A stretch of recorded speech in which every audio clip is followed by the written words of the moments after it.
नमस्कार दोस्तों, स्वागत है आपका जनता टॉकीज में। बात है 1980 के मध्य की। रिकॉर्डिंग स्टूडियो की उन चार दीवारों के बीच आज कुछ बहुत अजीब हो रहा था। फिजाओं में सुर तो थे, लेकिन उन सुरों में एक ऐसी तरफ थी जिसने वहां मौजूद हर शख्स को खामोश कर दिया। पंचमदा की आंखों में एक अजीब सी कशमाकश थी। निर्देशक ने यहां तक कह दिया कि शायद इस गाने के लिए तुमने गलत इंसान को चुना है पंचम। बात यहां तक पहुंच गई कि निर्देशक ने उस गाने के लिए रफी साहब को बुलाने का मन बना लिया। कहा जाने लगा कि इस गाने की गहराई को सिर्फ मोहम्मद रफी का अनुशासन ही संभाल पाएगा। लेकिन उस दिन किशोर दा हार मानने के मूड में नहीं थे। उन्होंने कहा, यह गाना मेरा है पंचम, और इसे मैं अपनी आखिरी सांस तक ऐसे ही गाऊंगा।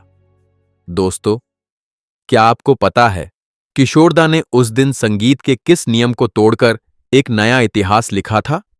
चलिए जानते हैं सब कुछ जनता टॉकीज की इस खास पेशकश में। छोड़ो सनम, काहे कदम, हंसते रहो, खिलते रहो, जाएगा सारा गिला हमसे गले मिलते।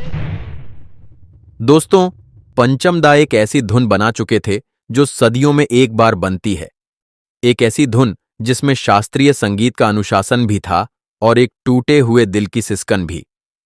दोस्तों, गाना था हमें तुमसे प्यार कितना, सुपरहिट फिल्म कुदरत का। हमें तुमसे कितना प्यार है पारो, ये तो हम नहीं जानते, मगर जी नहीं सकते तुम्हारे बिना।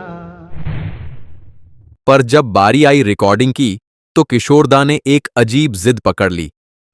उन्होंने अपनी आवाज को इतना कोमल और बारीक कर लिया था जैसे एक बेचैन दिल वक्त की धूल के पीछे छिपा वो सच बता रहा हो। तुम्हें कोई और देखे तो चलता है दिल, बड़ी मुश्किलों से फिर संभलता है दिल। जब किशोर दा ने माइक संभाला तो उन्होंने एक ऐसी गलती करना शुरू की जिसे सुनकर रिकॉर्डिंग इंजीनियर के माथे पर पसीना आ गया।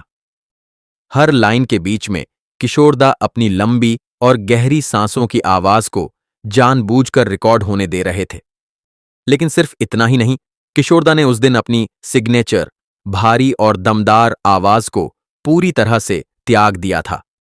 उन्होंने अपनी आवाज को इतना कोमल और बारीक कर लिया था जैसे एक बेचैन दिल वक्त की धूल के पीछे छिपा वो सच बता रहा हो। इंजीनियर ने टोकते हुए कहा, दादा, ये सांसें और ये कमजोर आवाज गाने को खराब कर रही है, हमें इसे हटाना होगा। भी यहाँ तो लगे बरस के समान। लेकिन उस दिन किशोर दा ने किसी की बात नहीं सुनी और अपने ही अंदाज में गाना रिकॉर्ड किया।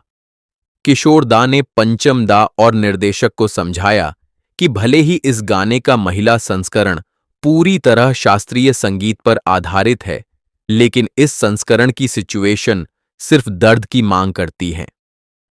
स्टूडियो में मौजूद सभी लोगों ने उनके अपार प्लेबैक अनुभव को सम्मान देते हुए किशोर दा की बात मान ली।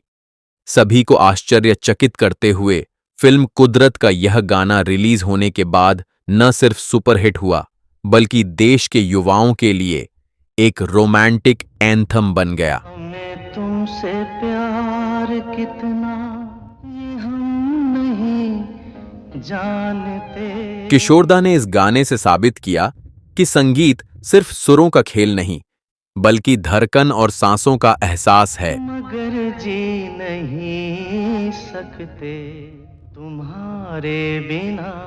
आज जब हम इस गाने को सुनते हैं तो वही सांसें हमें रुला देती है। अगर उस दिन किशोर दा निर्देशक की बात सुनकर पीछे हट जाते, अगर उस इंजीनियर की बात मानकर अपनी आवाज को बदल देते, तो शायद हमें इस गाने में वो दर्द कभी महसूस नहीं होता जो आज भी हमारे दिल को झकझोर देता है। हमें इंतजार कितना ये हम नहीं जानते। किशोर दा ने हमें सिखाया कि कभी कभी आपकी सबसे बड़ी कमी ही आपकी सबसे बड़ी पहचान बन जाती है। मगर जी नहीं सकते तुम्हारे बिना। सलाम है उस महान कलाकार को जिसने अपनी सांसों को भी संगीत बना दिया। कमेंट्स में जरूर लिखे आपका पसंदीदा किशोरदा का सॉफ्ट रोमांटिक गाना। देखते रहिए जनता टॉकीज। आपका बहुत बहुत धन्यवाद। हमें तुमसे प्यार